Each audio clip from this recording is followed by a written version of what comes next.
Je dois 30 minutes 55. Impeccable de frein. J'avais fait une vidéo, je l'ai retirée. Ça me plaisait pas. Bah déjà, j'étais pas contente, donc j'ai poussé un coup de gueule. Et puis après, ça me plaisait pas. Puis comme je peux pas enlever, bon, j'ai dit j'enlève tout. Voilà. Parce que j'estime que les trucs négatifs, bon bah non. Non, pas question. Non, puis je parlais de certaines choses qui m'est arrivées, et puis j'en ai plein le dos de tout le temps répéter la même chose, j'en ai ras-le-bol. Faut que j'arrête avec toutes ces conneries. Voilà. Donc voilà, ça sert à rien que je respecte pour certaines choses et que je ressors des cadavres du placard. On va dire ça comme ça. C'est ce qu'on dit, hein, comme on reparle du passé, de certaines personnes qui vous ont fait des crasses et puis des méchancetés. Ben, donc j'ai retiré.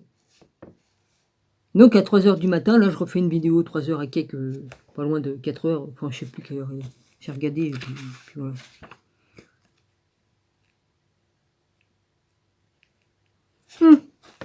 Bon, vous connaissez ça. Il n'est pas d'aujourd'hui celui-là, ils l'ont ressorti, mais je sais pas s'ils l'ont réécrit de la même façon. Mais voilà. Le pouvoir du moment présent, guide d'éveil spirituel. Vous êtes ici pour permettre à la mission divine de l'univers de se déployer. Voilà à quel point vous êtes important.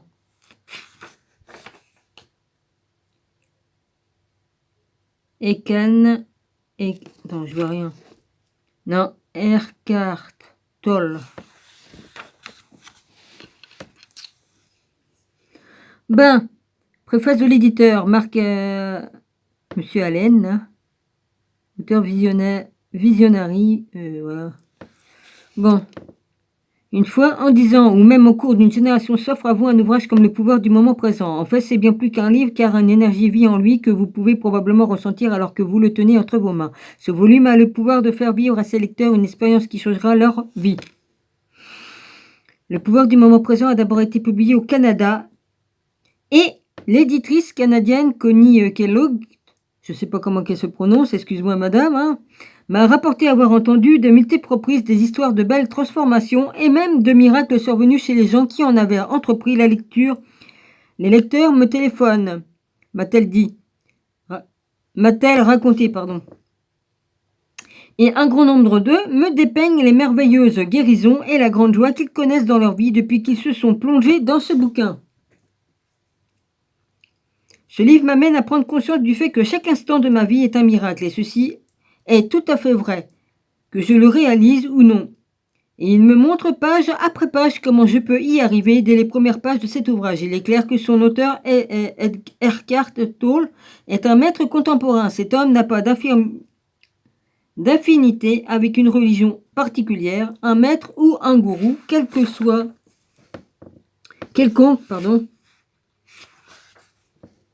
et ne défend aucune doctrine. Ses enseignements englobent le cœur et l'essence de toutes les traditions. Ils ne contredisent ni le christianisme, ni le bouddhisme, ni l'islam, ni les traditions aborigènes en autres. Ben non, c'est un tout ça. On a besoin de tout. C'est un tout. Il n'y a pas à rejeter. Faut pas oublier que Jésus s'est présenté aux Amérindiens. Hein. Il leur est apparu, Jésus, aux Amérindiens. Ouais. Donc, alors, ni les traditions aborigènes ou autres. Comme tous les grands maîtres, il sait tout nous dévoiler un terme simple et clair que le chemin, la vérité et la lumière sont en nous. Tout est en nous. Eckhart Tolle commence son livre en nous racontant brièvement son histoire, une histoire de dépression et de désespoir qui, une nuit, a abouti à une formidable expérience d'éveil spirituel. Peu après son 29e anniversaire, depuis 20 ans, il réfléchit, il médite et tente d'approfondir son discernement et sa compréhension par rapport à cette expérience. Au cours des 10 dernières années, il est devenu un enseignant de classe mondiale, une grande âme qui apporte un message extraordinaire, tout comme Jésus et Bouddha l'ont fait avant lui. à savoir que l'éveil spirituel est accessible ici et maintenant, qu'il est possible de vivre sans souffrance, sans anxiété et sans névrose. Mais pour atteindre cet état d'éveil, nous devons arriver et comprendre que nous sommes, nous-mêmes, les créateurs de notre propre souffrance, que notre mental, et non pas les autres, et notre monde environnant, est à l'origine de nos problèmes. C'est notre propre mental, avec son flot presque continu de pensées, qui se soucie du passé et s'inquiète de l'avenir, nous faisons la grave erreur de nous identifier à lui en pensant que c'est que nous sommes alors que nous sommes en fait des êtres bien plus grandioses. Et oui, et ça, les élytrons, ils veulent pas qu'on s'aperçoive que par le pouvoir du verbe, on peut créer, hein, que l'on aime bien plus ce qu'on est. On est un corps de chair, oui, mais on a une âme, un esprit, un cœur et tout est conti, hein, on a tout ce qu'il faut là-dedans, hein. Ils le savent très bien parce que eux, ils s'en servent pour faire... Ah bah, il y en a, ils ont tout ça aussi, mais eux, ils s'en servent pour faire le mal. Voilà, il y en a qui s'en servent pour faire le mal. Ce pouvoir-là, du verbe de création. Et puis les autres, ils font le bien, ils sont dans la lumière, voilà. Bon. À maintes reprises, l'auteur nous montre comment établir le lien avant ce qu'il appelle l'être.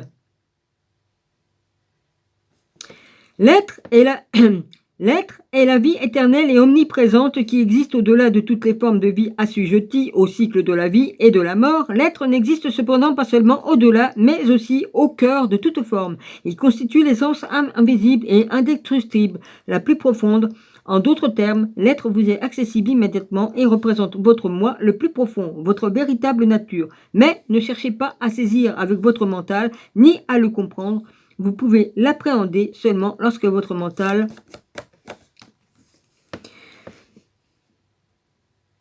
s'est tu. Quand vous êtes présent, lorsque votre attention est totalement et intensément dans le présent, vous pouvez le sentir, mais vous ne pouvez jamais le comprendre mentalement. Retrouver cette présence à l'être et se maintenir dans cet état de sensation, de réalisation, c'est cela l'illumination.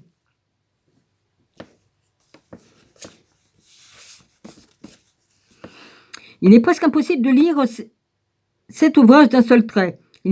Il vous faut le parcourir à petite dose, puis le déposer pour réfléchir aux paroles que vous venez de lire et les intégrer ensuite à votre expérience de vie. Il s'agit d'un guide exhaustif, d'un cours intégral sur la méditation et la réalisation de soi.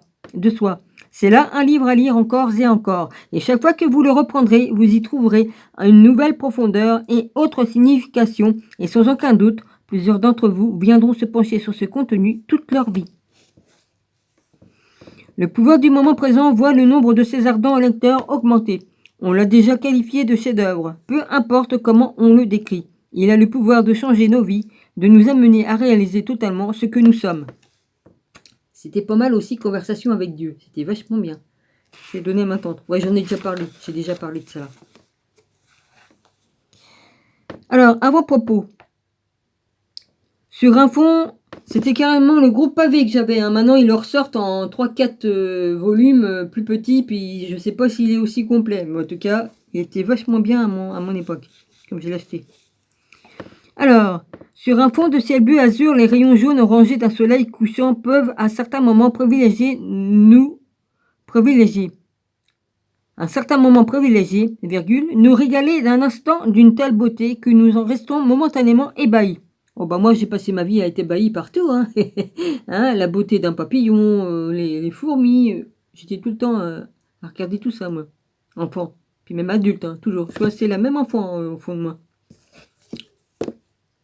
Je crois que c'est ce qui m'a sauvé, hein, parce que de ne pas devenir dingo avec toutes les saloperies qui m'est arrivées.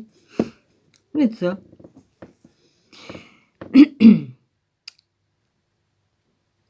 La splendeur de ce moment nous éblouit tellement que notre esprit habituellement si bavard marque un temps et ne nous entraîne pas mentalement ailleurs que dans l'ici et maintenant. Baignant dans un halo de lumière, nous voyons s'ouvrir en nous une porte donnant sur une autre réalité, une réalité qui est toujours là, mais dont nous ne sommes rarement les témoins. Abraham Maslow qualifiait cet instant d'expérience d'apogée étant donné qu'il constitue les moments forts de la vie où nous nous retrouvons projetés avec joie au-delà des confins de la vie concrète et ordinaire. Il aurait aussi bien pu les qualifier d'expériences furtives au cours de ces moments d'expansion de la conscience, Nous avons un bref aperçu du royaume éternel de l'être, ne serait-ce que pour un bref instant. Nous revenons chez nous, vers notre être véritable. Dans un soupir, nous nous disons, c'est si grandiose, si seulement je pouvais rester là, comment faire pour y demeurer à tout jamais? Ça, je l'avais lu jusqu'à la page combien, ça? J'avais commencé à lire, j'en suis à la page 12. Il y a longtemps, hein. J'ai tellement de bouquins que je commençais un livre puis je finissais pas. C'est pas grave. Je vais finir avec vous. C'est ce que je m'efforce de découvrir depuis les 10 dernières années. Durant ma quête, j'ai eu l'honneur de dialoguer avec certains des pionniers les plus audacieux, inspirants et inspirants et perspicaces de notre époque en ce qui concerne le paradigme, et ce, dans de nombreux domaines. La médecine, la science, la psychologie, les affaires, la religion, la spiritualité et le potentiel humain. Ces personnages fort diverses ont en commun l'intuition que l'humanité est en train de faire un saut quantique dans son évolution. Et pas qu'un peu. On est en plein dedans là. Et en train de faire un saut quantique dans son évolution. Ce changement s'accompagne d'un bouleversement à la vision du monde, de l'image de fond que nous véhiculons en ce qui a trait. Puis si j'essuyais ma loupe, ça serait peut-être mieux, hein, merde. Ah, parce qu'elle est un peu rayée, mais bon, quand même. Alors, science, psychologie, religion, la spiritualité et les potentiels humains. Ces personnages font divers et commun. L'intuition de l'humanité est en train de faire un saut quantique. Bon, ça, je l'ai lu. Vision du monde de fond que nous véhiculons en ce qui a trait à la façon dont les choses sont. Une vision du monde cherche à répondre à deux questions essentielles. Qui sommes-nous? Et quelle est la nature de l'univers dans lequel nous vivons? Nos réponses à ces questions déterminent la qualité et les caractéristiques des relations que nous entretenons avec les membres de notre famille. Oh là là là là. Mon Dieu, mon Dieu, mon Dieu, mon Dieu. Nos amis et nos patrons ou nos employés, sous un angle plus grand, nous pouvons dire qu'elle définit nos sociétés affirmées, que la vision du monde qui voit actuellement le jour remet en question de nombreux éléments tenus pour acquis par la société occidentale ne surprendra pas beaucoup. Alors, s'inspirant d'études comparées dans le domaine de la religion, des sciences médicales, de l'anthropologie et des sports, Michael Murphy, un des fondateurs de l'Institut Esalen, Californie, a soulevé une polémique en avançant qu'il existe des stades plus avancés de développement humain. Quand une personne atteint ces stades de maturité spirituelle, d'extraordinaires aptitudes voient le jour sur les plans de l'amour, de la vitalité, de la personne, de la conscience corporelle, de l'intuition, de la perception, de la communication et de la volition.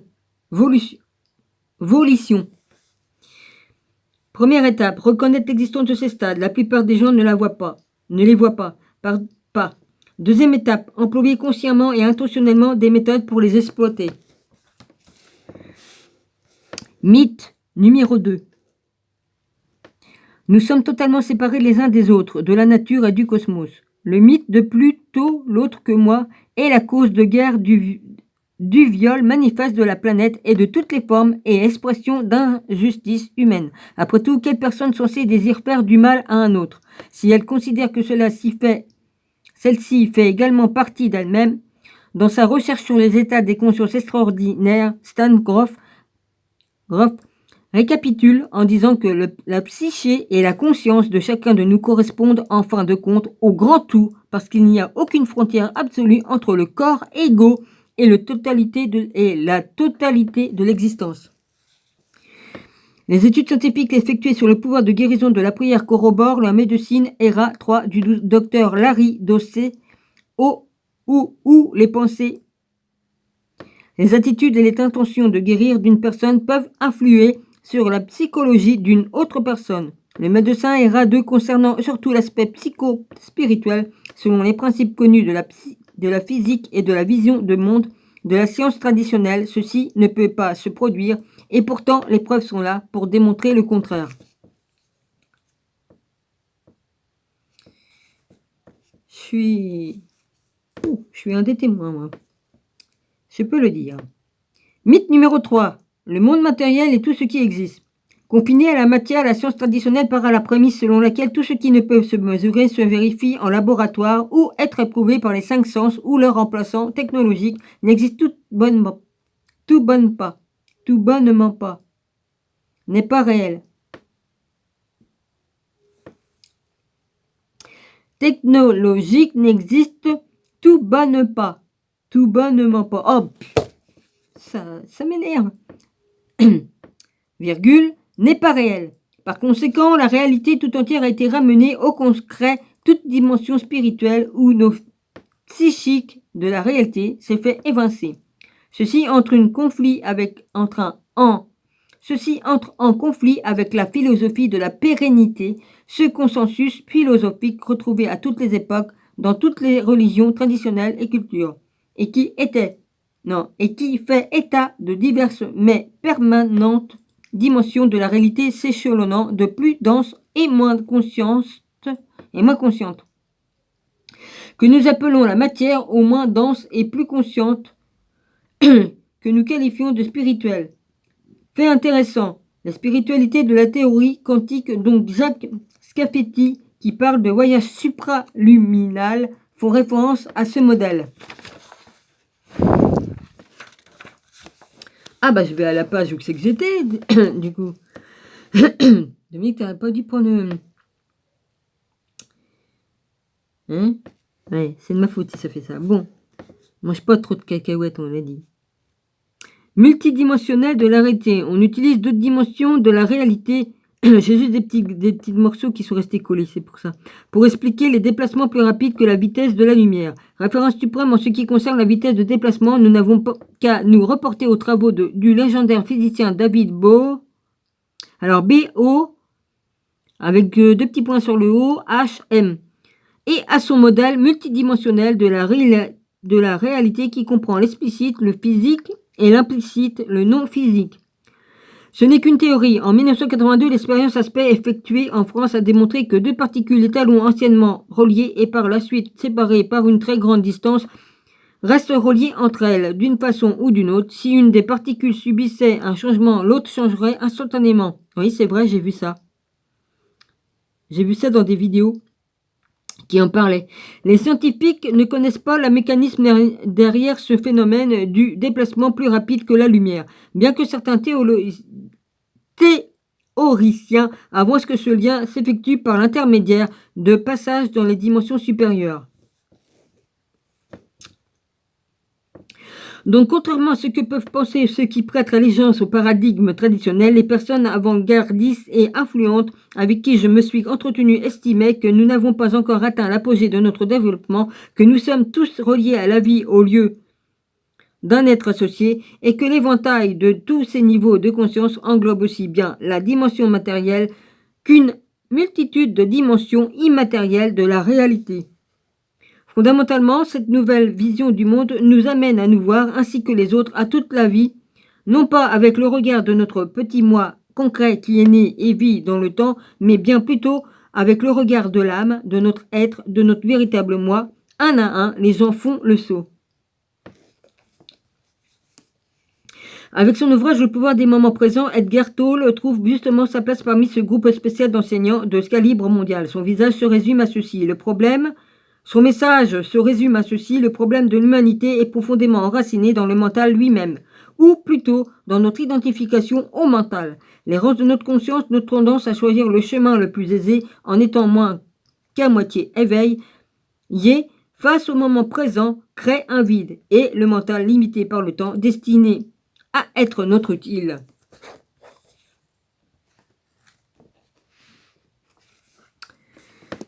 Serviteur, qu'on pense en se proclamant lui-même le maître. À l'instar d'un papillon qui volette d'une fleur à l'autre, notre mental s'arrête sur nos expériences passées ou anticipe celles à venir en projetant ses propres productions visuelles. Il est rare que nous nous reposions dans la profondeur océanique de l'ici maintenant. C'est pourtant ici, dans l'instant présent, que nous découvrons notre véritable moi qui se trouve en quelque sorte derrière notre corps physique, nos émotions changeantes et nos mentales bavards.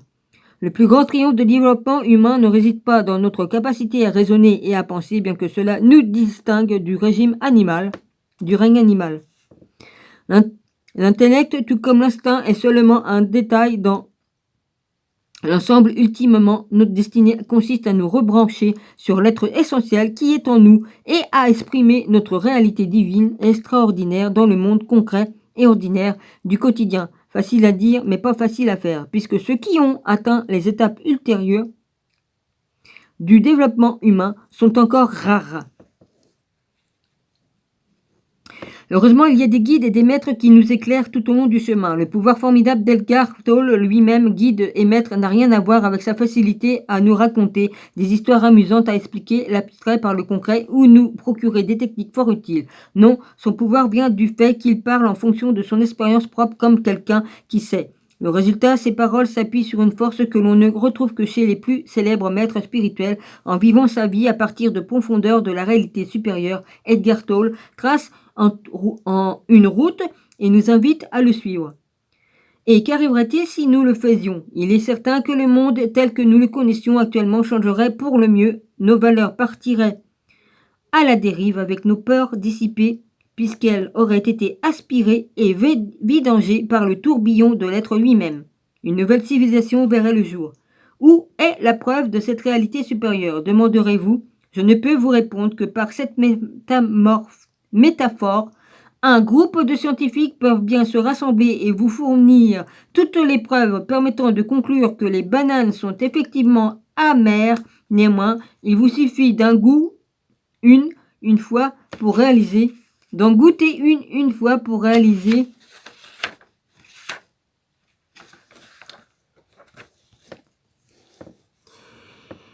qu'elle présente aussi un caractère particulier. En fin de compte, la preuve ne provient pas d'arguments intellectuels, mais du sacré que nous touche d'une façon ou d'une autre. Edgar Tolle nous ouvre de main de maître à cette possibilité. Remerciements. Je suis particulièrement reconnaissant à Connie, ça je vais pas je vais pas le lire ça. Introduction, l'origine de ce livre.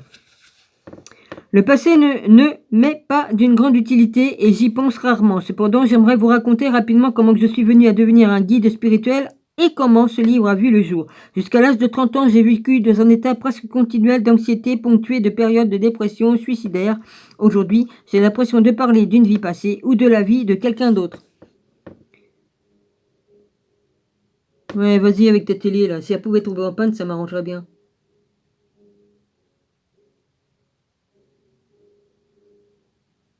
Je me suis aperçu qu'on avait acheté de la musique. J'ai vu ça sur mon téléphone. On a acheté des films, de la musique. Alors que moi, j'y touche pas tout ça, hein, sur le truc du Play Store. Hein, ouais. Hein, Netflix, c'est bien, hein, sur le dos des autres. Ouais, c'est bien.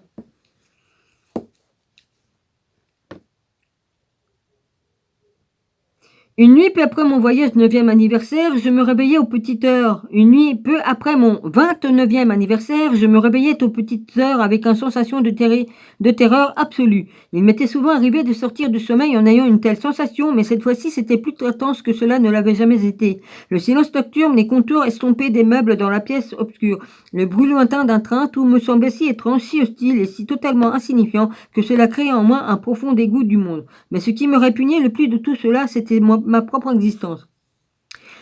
À quoi bon continuer à vivre avec un tel fardeau de misère? Pourquoi poursuivre cette lutte? En moi, je sentais qu'un profond désir d'annihilation de ne plus exister prenait largement le pas sur la pulsion instinctive de survivre. Je ne peux plus vivre avec moi-même. Cette pensée me revenait sans cesse à l'esprit. Puis soudain, je réalisais à quel point elle était bizarre. Suis-je un ou deux? Si je ne réussis pas à vivre avec moi-même, c'est qu'il doit y avoir deux moi, le je et le moi, avec qui le je ne peut pas vivre. Peut-être qu'un seul des deux est réel. Pensais-je.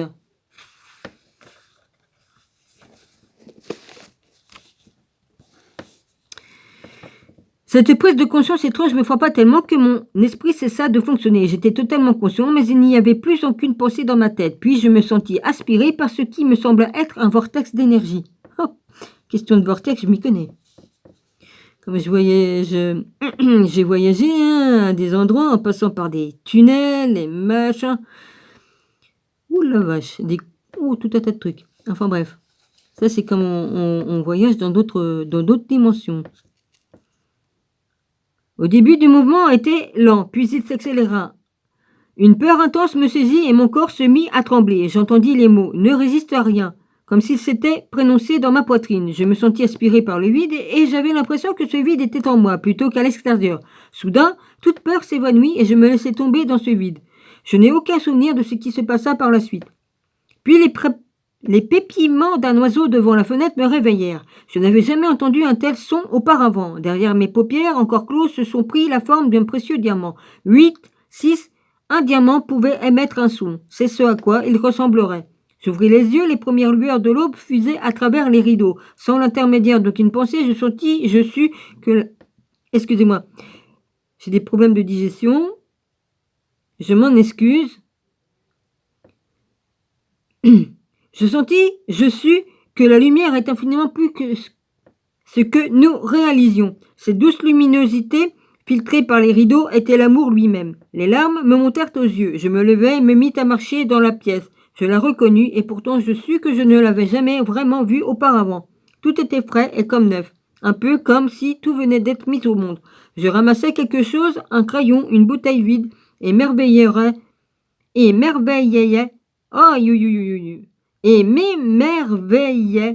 devant la beauté de la vitalité de tout ce qui se trouvait autour de moi. Ce jour-là, je déambulais dans la ville totalement fasciné par le miracle de la vie sur Terre, comme si je venais de venir au monde. Ah bah c'est une renaissance, hein, comme on renaît, hein. C'est le cas de le dire. Pendant les 5 mois qui suivirent, je vécus son interruption d'une grande béatitude et une paix profonde. Par après, cela diminua d'intensité ou telle fut mon impression, peut-être parce que cet état-là m'était devenu naturel. Je pouvais encore fonctionner dans le monde même si je réalisais que rien de ce que je faisais n'aurait pu ajouter quoi que ce soit à ce que j'avais déjà. Bien entendu, je savais que quelque chose de profondément significatif m'était arrivé, sans toutefois comprendre de quoi il s'agissait. Ce ne fut que plusieurs années plus tard, après avoir lu des textes sur leur spiritualité et passé du temps avec des maîtres spirituels, que je compris qu'il m'était arrivé à moi tout ce que le monde cherchait. J'ai compris que l'intense oppression occasionnée par la souffrance cette nuit-là devait avoir forcé ma conscience à se désengager de son identification au moi malheureux et plein de peurs profondes qui, en fin de compte, n'était qu'une fiction.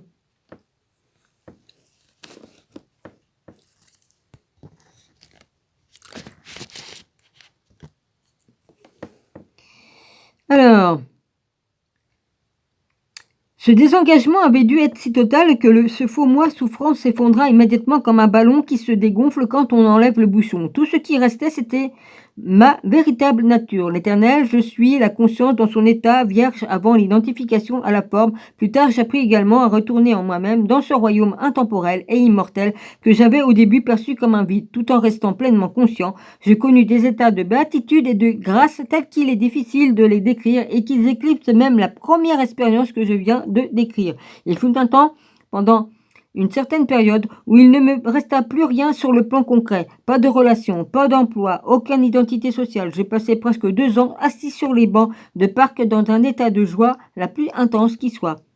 Mais même les plus belles expériences ont une fin, et il y a peut-être quelque chose de plus important que n'importe quelle expérience, et c'est la paix sous-jacente qui ne m'a jamais quitté depuis ce jour-là.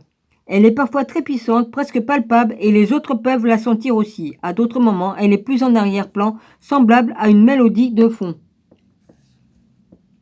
Plus tard, les gens sont venus me voir à l'occasion en me disant « Je veux arriver à la même chose que vous. Pouvez-vous m'y amener ou me montrer comment faire ?» Et je leur répondais « Mais vous y êtes déjà. Vous ne pouvez pas le sentir parce que votre mental fait trop de bruit. » Cette réponse s'élabora et devint plus tard le livre que vous tenez entre les mains. En rien de temps, je me retrouvais de nouveau avec une identité. J'étais devenu un enseignant spirituel. Voilà, la vérité en vous. Ce livre constitue l'essence de mon travail pour autant qu'il soit possible de le transmettre avec des mots que j'ai partagé avec des particuliers et des petits groupes de chercheurs de la spiritualité en Europe